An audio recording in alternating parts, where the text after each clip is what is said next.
There goes Bert.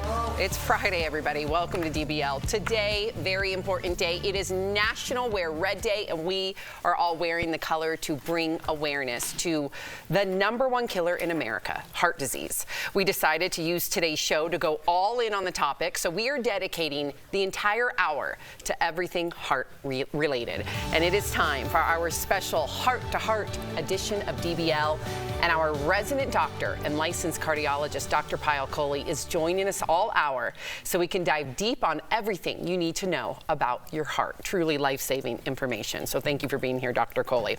Okay, so we don't want to scare our viewers today. Instead, again, the aim here is to help them notice these warning signs, right? So they can be on top of it. Today is my absolute favorite day of the year. And it's because it's not just about awareness, it's about empowerment. It's about knowing what to look for, knowing the signs, preventing the risk factors so that we can change the trajectory for our kids and our grandkids and for ourselves. That's true. We love it. DBL Nation, based on numbers alone, chances are you or someone you know have been affected by heart disease. And the stories are endless. In fact, take a look.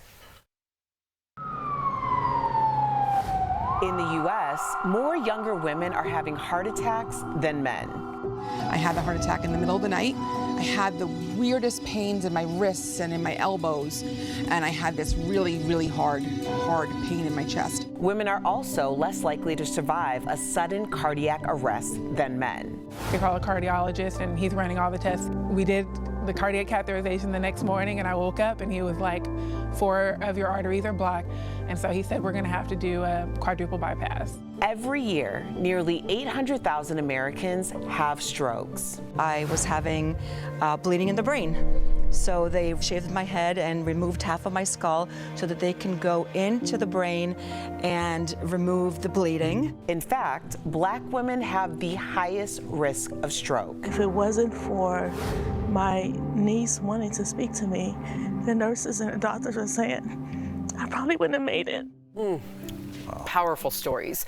And did you know that men and women can have different symptoms of heart issues? In fact, chest pain isn't always a thing, and our next guest knows this all too well. She is a patient of Dr. Coley, and she wants to share her story with the world. So please welcome Sabra Brenner. Yeah. Sabra, thank you. So, where would you like me to look? Well, there's so many choices. Welcome. Thank you very much. Yeah, absolutely. We want to know if you can give us some background on when you started experiencing heart health issues. Okay, well, it's kind of a little bit of a polluted answer here, but 2 years ago, I had what's called a thyroid storm, and my body went upside down, and I ended up with Graves' disease and hives all over my whole body that itched 24/7, which was very ugly. Wow. And then a high D-dimer, and let me explain, I'd never heard of D-dimer before I went through this, but what that is I'm be prone to blood clots. Oh. And could be in your heart, could be in your lungs. And it's a marker of inflammation. And so inflammation can make it go up, and it's a little warning from our body that something's cooking.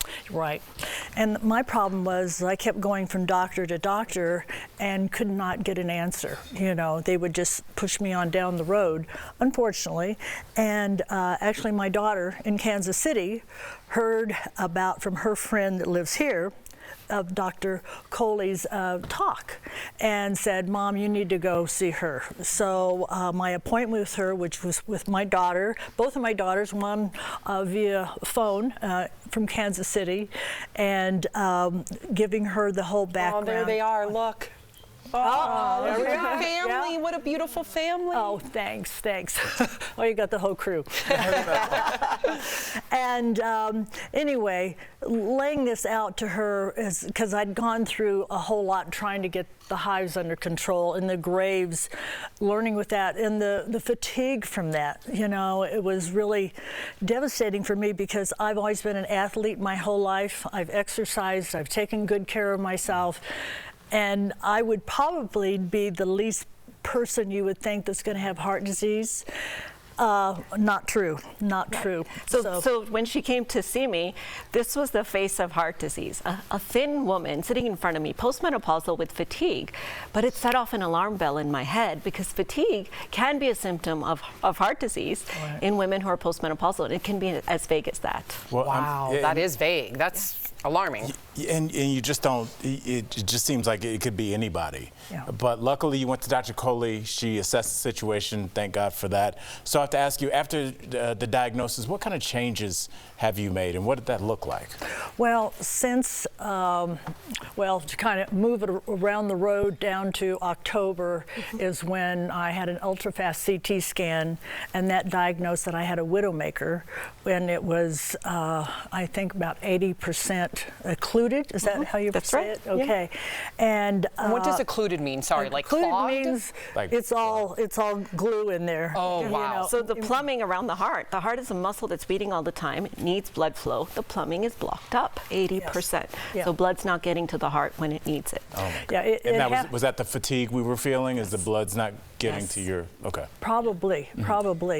And now that thought just went right away. Welcome to my world. That's me. No worries. All day. We want to get this in because we want to know if you have words of advice to women who have concerns that something isn't right, Yes. something from your testimony. Well, I always say to women, listen to your body. We do know what's going on with our bodies. And if you don't get an answer first time, keep going until you do get an answer. I mean, I feel very fortunate to have met this woman because this woman right here, she kept me from having a stroke or a heart attack. If she hadn't have done all the tests that she did, and then the ultra-fast CT scan, which was done, I believe, on Friday, and then Monday morning I get a call from the office, Sabra, would you please come in today? We need to talk to you. So I'm like, wow. Uh-oh. Yeah. Sounds like that's not going to be good news. And so it was a little bit scary for me. It was a little bit scary. But you know what? You did the work too by coming to my office, by showing up, and that's what we have to get the message out there. Yeah. If something doesn't feel right, you say something. Exactly. You have to say something, and we have to be our own health advocate. Yes. And we need to, educate ourselves. What does this mean? And what do I do? There's lots on the internet. Some is screwy, as we know. Right. But there's a lot of good information Be out your there. own advocate. Yeah, Sabra. be your own That's advocate. life-saving advice just there alone. And we yes. appreciate you being here and sharing your experience. Thank you so much, Sabra. You're very Thank you. welcome.